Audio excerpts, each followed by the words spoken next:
Hello and welcome back to Soul Search Sunday with Johnny Tiger on May 21st, 2023.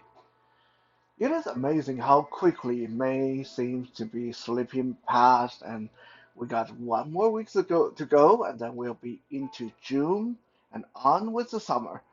Speaking of summer, we are finally seeing a little bit of a cooling down with the weather, getting a little bit of rain in Vancouver, and I think in Alberta as well.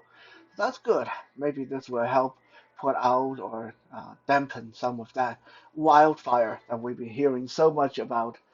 Yeah, this year has been crazy, unseasonably warm weather, even in May. I've never been this warm in May in the past. Not that I'm complaining, since I grew up in Taiwan, I came from the tropic. This kind of warm weather is super nice for me. Although I understand that some people are uncomfortable and definitely it's causing fire hazard in many places and uh, different part of the country is suffering a lot of evacuation and stuff like that. Uh, but I'm just saying, personally speaking, I love warm weather like this. Uh, when it's warm like that, uh, I just feel I have so much more energy and uh, so much uh, things that I want to do during the day, and the days seem to be longer and all that stuff. I mean, it's not that I totally hate rain. I actually find that rainy weather is when I do my best creative work, art and poetry and song, music. I do much better with those when it's rainy and gloomy outside. When it's sunny and cheerful, I can't seem to come up with anything good in my creative space. But I often say, because I have a lot of friends that talk about, oh, rain is great. I love the rain. I love looking at it and stuff like that. But you know what? Most of you that say you love the rain and you love how it look, how it sound, how it smells, how it makes you feel, most of you who say that you are sighted folks who can drive yourself around. You can sit in your nice, toasty, warm car and be nice and dry and enjoy the rain outside. Or you can just sit in your office and look at the rain outside.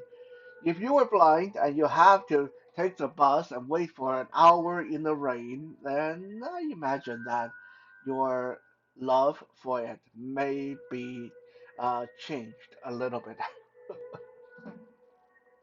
Now, speaking of being blind, um, one of the things that I have been tasked with and drafted to do many times in my life is to sort out accessibility related topics and sit through committees and meetings and panel discussions, doing public speaking and all that stuff.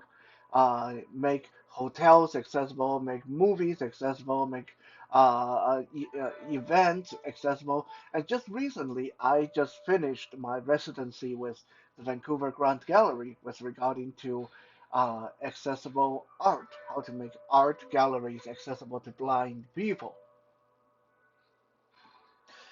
If you have been through enough accessibility related meetings and discussions and debates and uh, that kind of committees, you doubtlessly would have experienced that in many circumstances, many situations, when you come out of these meetings, you feel like you guys just sitting around talk, and nothing ever get done.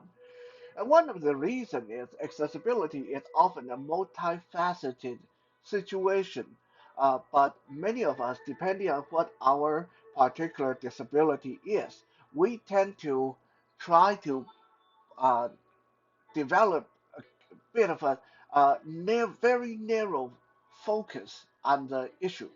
Uh, if I'm blind, then I feel accessibility is all about me. If I'm deaf, then I feel that accessibility is all about me. Um, and so on and so on. Uh, this week, I came across an old Chinese poem that pretty much puts the whole accessibility issue in a nutshell. And this was such an eye opener for me because this is a poem that been written hundreds and hundreds of years ago. And a lot of us, even those of us from Chinese culture, we tend to think that Chinese people do not care to think about disabled people. They do not care to concern themselves with disabled people. But this poem clearly illustrates that yes, people did understand accessible needs and the challenges that the people ran into when talking about accessibility even hundreds of years ago. I'm not going to bore you by reciting you the poetry. I'm going to just tell you the story from this poetry, and hopefully this will leave you with something to think about and give you a chuckle at the very least. So the story goes that this was a year, it's Chinese New Year, and there was a great festival that was going on with firework and lantern and light and sound and crowd.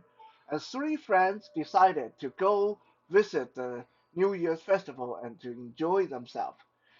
One of them was hearing impaired, and the other one was visually impaired, and the third one was a cripple. So you have three friends. One could barely see anything, the other one could barely hear anything, and the other one had a hard time walking. Okay, so three friends decided to go check out the firework and New Year's festival together. The festival was great. It was grand. The firework was amazing, and there were a lot of people, a lot of cheers, spreading joy and Happy New Year's all around. Afterward, the three friends started discussing their experience of how each other liked the event. The visually impaired, the blind guy, piped up first and said, well, the firework was nice and loud and very impressive, but I find the colors and patterns very boring. They need to make them brighter, the colors brighter. I find the fireworks wasn't much to look at. The hearing impaired guy then chimed in and said, you know, I think you're wrong. I disagree with you. I think the color is just fine. It was great. There were blue and yellow and green and gold firework. I had a great time, but I find maybe they cut back on the gunpowder or something because the sound was really muted. I could barely hear it. I think they really should just make it louder. And so the blind guy and the deaf guy started arguing that no, the sound is fine. No, the sound is lousy. And then finally, the crippled guy, the guy with a mobility issue, uh, cut into the argument, and he said, "Just shut the hell up, both of you. You are both wrong. The firework was just fine. It looked fine. It sounded fine. But this place have too many goddamn stairs. That's what's wrong with this event. Too many goddamn stairs."